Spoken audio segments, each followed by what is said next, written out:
Donc si vous êtes un partisan de la philosophie argumentative, systématique, vous entreprenez par exemple de réfuter le scepticisme. Une possibilité pour le faire est d'invoquer un argument, ce que Nozick appellerait un argument transcendantal massu. Dans ce cas de figure, vous cherchez à forcer le sceptique à reconnaître qu'il sait vraiment ce dont il prétend devoir douter. L'argument transcendantal typique pose la question de savoir comment P est possible, par exemple la connaissance, en cherchant une précondition Q de P, telle que P ne pourrait être vrai ou possible sans Q. Comme le but est de démontrer quelque chose plutôt que de l'expliquer, autrement dit, pour Nozick, de donner des conditions suffisantes de P, non pas nécessaires, le mouvement argumentatif coercitif consiste au contraire à chercher coûte que coûte une condition nécessaire de P de manière à dériver une contradiction qui laisse le sceptique par terre. L'opposition proposée par Nozick est après tout assez curieuse. Que le philosophe partisan de l'explication se trouve dans une position moralement supérieure, parce qu'il apprend quelque chose du sceptique et que cela peut le conduire, comme dit Nozick, à réorganiser ses pensées, alors que le philosophe coercitif qui aurait réussi à convaincre le sceptique de l'invalidité de sa position n'a rien à apprendre de lui, ne lui assure aucune supériorité philosophique. Contrairement à ce que pense Nozick, le philosophe argumentatif prend le scepticisme beaucoup plus au sérieux que le philosophe explicatif. Après tout, le sceptique exige qu'on lui montre, qu'on lui démontre, la réalité et le bien fondé de nos connaissances, pas simplement que l'on comprenne la légitimité de son doute, que l'on sympathise avec lui. C'est précisément parce qu'il cherche à contraindre le sceptique à reconnaître qu'il sait en réalité quelque chose que le philosophe argumentatif prend son défi au sérieux. Le sceptique ne demande nullement que l'on comprenne comment la connaissance est possible, mais que l'on démontre que cette possibilité se trouve effectivement réalisée. Donc l'idée selon laquelle si vous êtes un philosophe argumentatif et a fortiori systématique, vous faites la police et vous tuez le désir de comprendre, je cite Nozick, manque sa cible. Ce n'est pas tant le désir de comprendre ici que de vouloir savoir qui est en cause, pour reprendre les premiers mots de la métaphysique d'Aristote. Et une telle entreprise s'accommode plutôt mal de la distinction que fait Nozick entre ce qu'il appelle l'administration interne de mon système de croyance et l'administration des relations extérieures de mon système de croyance avec d'autres. Comme si le but de la discussion philosophique pouvait ne pas être l'accord interpersonnel, mais seulement l'enrichissement interne de chaque système idiosyncrasique de croyance. Le fait que dans la conception non coercitive défendue par Nozick, le sceptique soulève un problème pour l'administration interne de mon système de croyance ou de votre système particulier de croyance manque, me semble-t-il, tout simplement le défi du scepticisme. On peut, je crois, tirer profit ici des remarques de Bernard Williams sur la distinction entre la manière cartésienne d'aborder, par exemple, la question du scepticisme et celle qui est adoptée par Heyer dans son livre de 1956, je crois. Une distinction d'ailleurs qui n'a rien à voir avec l'opposition entre une manière analytique et non analytique d'aborder une question philosophique majeure comme celle du scepticisme. Et Heyer réfute les arguments sceptiques un par un dans le but de rétablir le sens commun. C'est une manière de procéder. Descartes en fait une utilisation systématique. Son but est de montrer la possibilité et le fondement de la science, de proposer sur une théorie du monde irréfutable. Heyer n'accorde aucune importance à la distinction entre la croyance fausse due à l'inattention ou au fonctionnement défectueux des organes sensoriels et le fait qu'un système entier de croyances puisse être systématiquement faux, pour cause, par exemple, de malingénie. Et en un certain sens, Nozick non plus. Être systématiquement dans l'erreur, du point de vue de celui qui ne cherche ni à réfuter le scepticisme, soit en montrant l'impuissance du malingénie, soit en montrant, pour revenir à l'exemple de l'expérience de pensée de Putnam, l'impossibilité de nous représenter nous-mêmes comme des cerveaux dans une cuve. Donc, celui qui ne cherche ni à réfuter le scepticisme, ni, contrario, à démontrer qu'il est la seule position que nous puissions raisonnablement tenir, n'est pas très différent, n'est pas dans une position très différente de la situation plus familière dans laquelle nous sommes que nous sommes localement et ponctuellement dans l'erreur et où nous pouvons remettre, morceau par morceau, de l'ordre dans notre schème conceptuel. Et où, selon Nozick, l'administration interne de notre système de croyance régule notre schème conceptuel sans faire de différence entre ce qui peut motiver un scepticisme local et partiel et ce qui peut motiver un scepticisme radical ou hyperbolique, comme on dit parfois. Donc, une manière de concevoir que la philosophie est une entreprise systématique, de manière possible, est de considérer que, tout simplement, certaines questions philosophiques traditionnelles sont... Est-ce que, si je...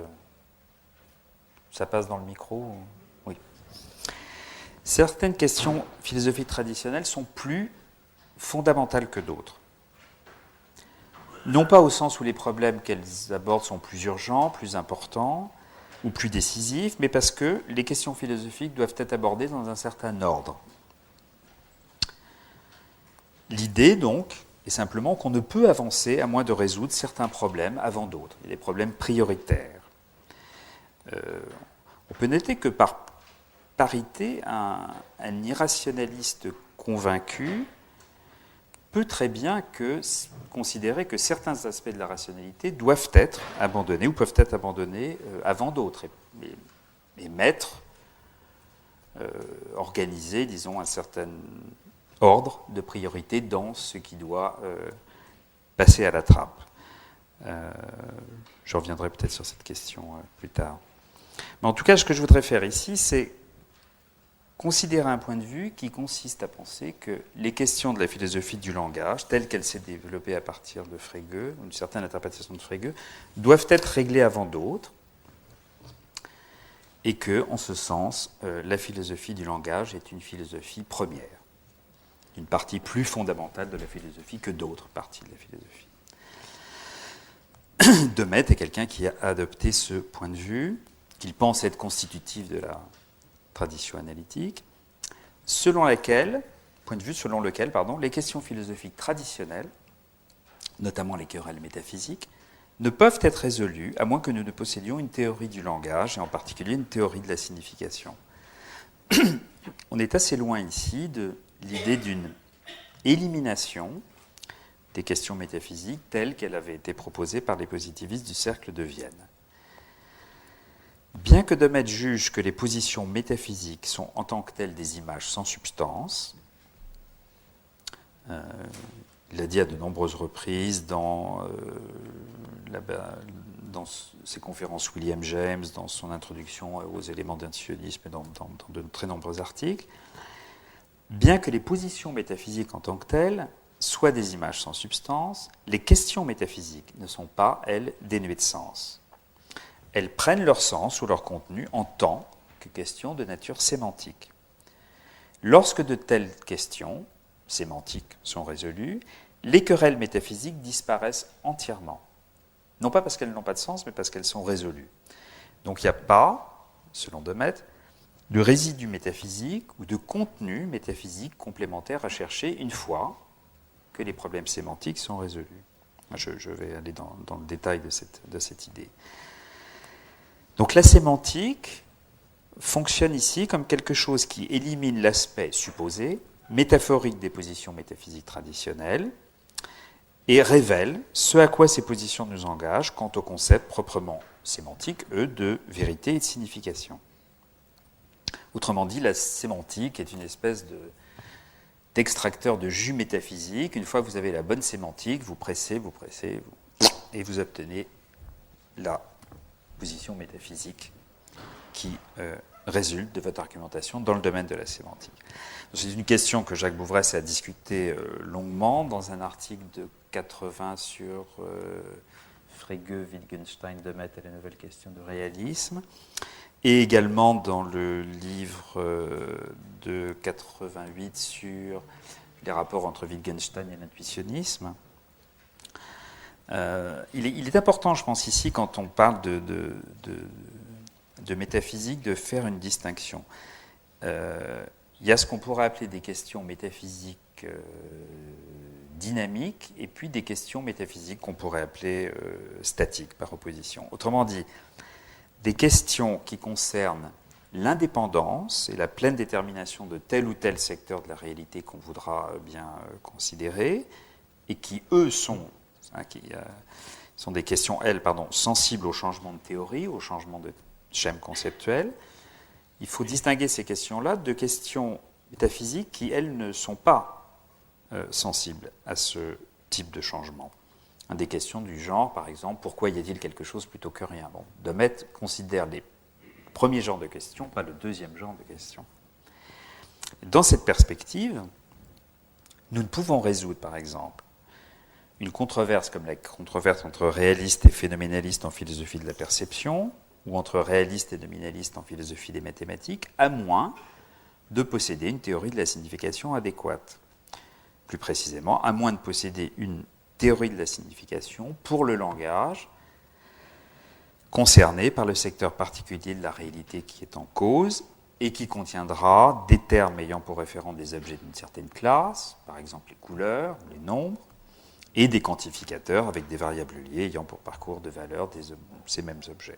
Donc, par exemple, le langage ordinaire portant sur le monde de la nature ou le langage d'une théorie mathématique donnée comme l'arithmétique. Prenons comme exemple la question métaphysique de savoir si le monde physique macroscopique existe indépendamment de nous. On considérera comme acquis ou précédemment démontré qu'il existe, ou bien on en fera l'hypothèse pour les besoins de la discussion, et on pose la question de savoir s'il est indépendant. Vous posez la question de manière contrefactuelle, existerait-il si nous n'existions pas pour le percevoir, en faire la théorie, mettre au point un langage qui nous permet d'y référer, etc., etc. Le cas de l'opposition entre phénoménalisme et physicalisme ou réalisme matérialiste est souvent discuté. Mais considérons par exemple la position de Berkeley sur cette question, moins souvent discutée, en tout cas dans le contexte qui nous intéresse ici. Le monde physique macroscopique existe, en quelque sorte, dans l'esprit de Dieu, uniquement tant qu'il est perçu par lui. Cette position idéaliste est en conflit aussi bien avec la position dite du réalisme ordinaire ou du sens commun, qu'avec celle du réalisme scientifique, qui considère que le monde physique existe indépendamment de tout esprit, le nôtre ou celui de Dieu. Pour un réaliste scientifique, les théories scientifiques découvrent la vraie nature de la réalité, réalisent le but avoué de la science qui est, pour reprendre la terminologie de Van Fraassen, de nous livrer une histoire littéralement vraie de ce qu'est le monde. Donc il y a dans ce genre de réalisme 3 thèses qui sont en cause. Une thèse sur la nature de la réalité, indépendante de nous, une thèse sur ce en quoi consiste notre acceptation des théories scientifiques, à savoir une croyance littérale dans ce qu'elles disent, et une thèse sur ce en quoi consiste la vérité de ces théories, une vérité littérale. Donc pas d'instrumentalisme, pas de fictionnalisme, pas de contrainte épistémique sur le prédicat de vérité. Comment trancher une telle question? Demet remarque qu'aucune observation ne peut nous permettre de nous décider, ni en faveur du réalisme matérialiste, ni en faveur du phénoménalisme. Aucune observation ou série d'observations répétées peut nous permettre de dire que, par exemple, la salle dans laquelle nous sommes aujourd'hui réunis existe indépendamment de nous et a des propriétés acoustiques indépendamment de nous, par exemple. De même, aucune investigation mathématique ne peut nous permettre de déterminer que la conjecture de Goldbach, qui est une conjecture d'arithmétique relativement simple à formuler, est vraie, indépendamment des preuves que nous pourrions arriver à fournir un jour. Je cite Demet. La thèse réaliste n'est pas, la thèse réaliste prise ici au sens de thèse affirmant l'indépendance de la réalité, n'est pas un objet possible de découverte sur le même niveau que les propositions qu'elle se propose d'interpréter. Elle est une doctrine qui a pour objet le statut de ces propositions. Donc une investigation empirique, par exemple, peut nous renseigner sur les propriétés physiques de cette salle, par exemple ses propriétés acoustiques, mais pas sur la question métaphysique de savoir si ces propriétés sont indépendantes de nous. Pour revenir à l'exemple mathématique, même si une investigation mathématique nous permettait de déterminer que, c'est ça la conjecture de Goldbach, tous les entiers naturels pairs strictement supérieurs à 2 sont la somme de deux nombres premiers, aucune investigation mathématique ne peut nous dire, ne peut nous permettre de conclure que cette proposition mathématique, que nous serions ainsi parvenus à établir, à réfuter ou à démontrer, est vraie ou fausse, indépendamment de cette investigation et de ce résultat. Bien qu'elle ne soit que rarement discutée dans ce contexte, la thèse idéaliste de Berkeley est particulièrement pertinente pour la question qui nous préoccupe ici. Supposons qu'aucune observation, il semble naturel de le faire, et aucune argumentation proprement métaphysique ne puisse nous permettre de conclure, pour reprendre la formule de Berkeley, qu'une idée ne peut être semblable à rien d'autre qu'une idée. Supposons qu'on soit dans ce genre de situation. Si ce qui se passe dans l'esprit de Dieu ne dépend aucunement de nos capacités à le vérifier, comme cela doit certainement être le cas si Dieu existe, la théorie idéaliste de Berkeley, quelle que soit la manière dont on aura pu l'établir, est tout simplement réaliste au sens de Dummett. Ce qui la rend réaliste au sens sémantique est ceci. Si jamais il y a quelque chose comme un langage de l'être omniscient, nous n'avons pas accès à la manière dont la signification de ces phrases, des éléments qui composent ces phrases, a été fixée. Considérons une réponse berkeleyenne possible en termes d'idées ou de formation de concepts, plutôt qu'en termes de vérité. La transcendance, relativement à nos capacités, les idées divines, n'empêche nullement que nous puissions les concevoir par ressemblance ou analogie avec les nôtres. Peut-être. C'est une question qui est peut-être en partie empirique, question de théorie de la formation de nos concepts. Mais considérons la formulation proprement sémantique.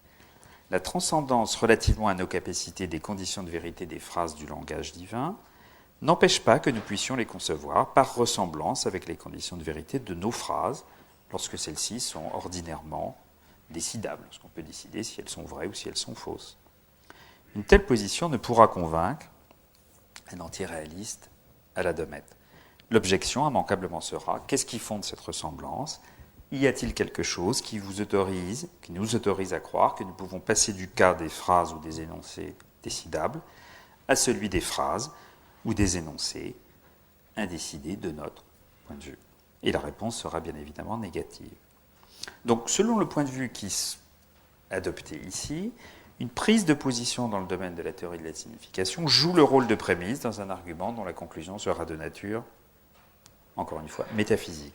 La philosophie du langage joue un rôle de philosophie première, au sens où elle dévoile le contenu sémantique des questions métaphysiques, et la philosophie dans son ensemble est systématique, très exactement au sens où les questions sémantiques sont prioritaires, ou au sens où la question fondamentale à résoudre est de savoir quelle forme doit prendre une théorie de la signification pour un langage.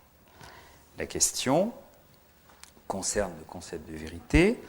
Est-ce que son concept central ou fondamental doit être celui de vérité, ou bien celui de vérifiabilité, prouvabilité dans le cas mathématique, ou mieux, et cela indique peut-être plus nettement qu'il ne s'agit pas ici de mettre hors circuit le concept de vérité, ce concept doit-il être indépendant de la vérifiabilité ou de la prouvabilité?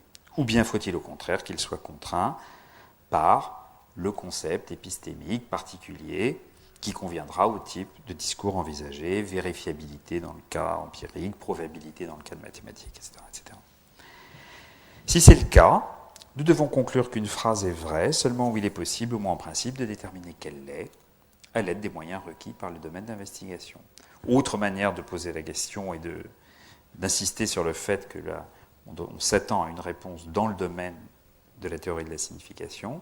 La signification que nous attribuons à nos phrases les plus ordinaires, ou à nos phrases même hautement théoriques, est-elle telle que celle-ci pourrait être vraie au-delà de toute vérification possible? Cette question, qui n'est pas seulement une question de Dummett, qui est une question philosophique générale, mais que Dummett aborde d'une manière très particulière, doit être tranchée, positivement ou négativement, selon que nous pouvons répondre à l'injonction dite de manifestabilité, qui est la contribution propre de Dummett à ce problème. Pour aller un peu rapidement, cet argument se présente très rapidement comme suit. Tant que nous n'avons pas réussi à manifester dans une pratique linguistique, déductive cohérente, que nos énoncés, les énoncés d'une classe donnée exprimant des propositions, pourraient être vrais même au cas où nous serions incapables de déterminer qu'ils le sont, tant qu'on n'a pas montré ça, tant qu'on n'a pas manifesté ça dans une certaine pratique, nous devons nous en tenir à une conception selon laquelle, s'ils sont vrais, nous sommes au moins en principe capables de déterminer qu'ils le sont, et même exiger qu'ils le soient en un temps fini. On peut remarquer que cette conception-là, la deuxième, passe toujours le test de la manifestabilité, de par la nature même des conditions que nous aurons à saisir, à savoir les conditions auxquelles nous sommes justifiés à accepter des énoncés. Si des justifications existent qui nous permettent de juger que nos énoncés sont vrais, nous pouvons toujours y accéder, trouver l'élément vérifiant, effectuer la preuve, et donc manifester notre connaissance du fait que les 10 énoncés sont vrais d'une manière qui n'est pas indépendante de nous par définition. L'idée contraire, selon laquelle il existe effectivement des preuves mathématiques auxquelles nous n'avons pas accès, ou des éléments empiriques qui sont encore hors de notre portée, par exemple concernant le passé, qui est un des exemples favoris de Maître, n'est pas recevable. Enfin, n'est pas recevable comme donnée ou comme prémisse d'un argument, pour la raison qu'elle est simplement équivalente à ce qu'on nous met au défi de manifester, à savoir que ce qui rend vrai nos énoncés pourrait exister indépendamment de son accessibilité à nos capacités cognitives et à nos méthodes de recherche. Donc l'idée de « Ah, mais si, il y a une preuve de la conjecture de Goldbach quelque part, mais on n'a simplement pas accès à cette preuve, on n'est pas assez intelligent, on n'a pas trouvé les méthodes mathématiques pour y arriver », est ici strictement équivalente à l'idée que la conjecture est vraie ou est fausse indépendamment des capacités que nous avons de les déterminer. 3 remarques extrêmement rapides sur cet argument. Il y a la question de savoir, évidemment, si une telle position dite antiréaliste peut être dérivée des considérations du deuxième Wittgenstein sur l'usage, comme le pense de Maître. C'est une question qui est tranchée négativement par Bouvresse dans son livre sur Wittgenstein, les mathématiques et le monde réel. Je pense à raison. C'est quelque chose qu'on pourra peut-être discuter, mais c'est évident que du point de vue de Wittgenstein, il y a tout un tas d'énoncés qui ont des conditions d'usage correctes sans avoir des conditions d'assertibilité correctes au sens de Maître. Deuxièmement, ce genre d'argument repose bien évidemment sur un très grand nombre de présupposés que l'évolution récente de la philosophie analytique pourrait nous faire regarder avec suspicion, notamment l'idée que tout élément mental ou psychologique doit être écarté de l'analyse de la notion de signification, ou l'idée qu'une analyse qui ne prendrait pas l'assertion comme notion fondamentale serait de fait sujette aux objections de Wittgenstein contre la possibilité du langage privé. Bon, il y a tout un tas de problèmes que je suis obligé de laisser de côté ici. Et troisièmement, l'intuitionnisme, qui donc du point de vue de la logique qui nous intéresse ici rejette la loi du tiers exclu. L'intuitionnisme qui serait ainsi justifié par ce type d'argument est extrêmement hétérodoxe. Brouwer, rappelons-le, et Heiting après lui, concevaient les mathématiques comme une activité sans langage et les preuves comme des événements mentaux. Les preuves sont mentales, elles sont gedanklich, et elles sont en toute rigueur distinctes de leur corrélat, de leur Begleitungen linguistique. Quant à la logique, la position de Brouwer peut paraître tout à fait étonnante sur ce point, mais en tout cas, pour Brouwer, nous percevons la contradiction, par exemple, qui nous empêche de poursuivre l'activité consistant à chercher une preuve. Nous n'avons nullement besoin, pour nous arrêter, de nous en remettre à une loi logique de non-contradiction, codifiée dans un système de règles, ni même de la représenter dans notre esprit. Donc, pour revenir aux remarques de tout à l'heure sur les logiques abjectes ou déviantes, un intuitionniste comme Brouwer considérait ce genre de débat comme concernant des aspects tout à fait inessentiels des preuves. Tout à fait inessentiels. Ça concerne le langage, mais ça ne concerne pas la preuve ou la prouvabilité en tant que telle.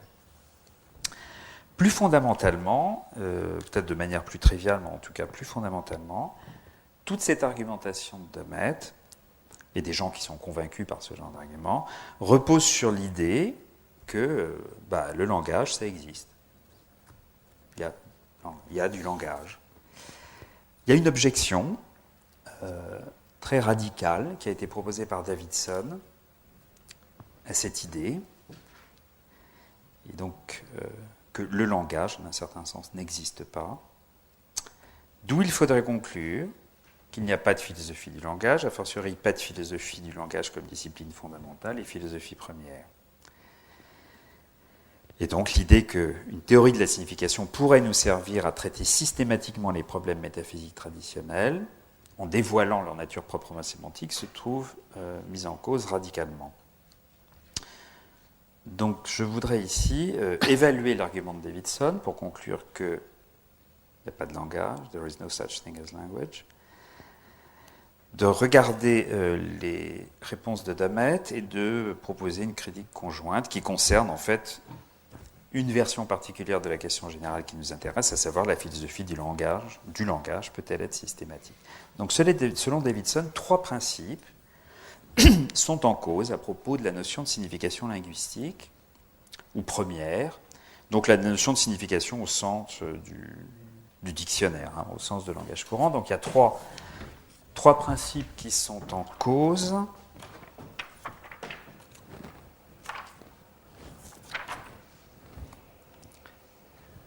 Ces 3 principes donc, sont les suivants. La signification première, donc la signification du dictionnaire, la signification standard de nos mots, est systématique.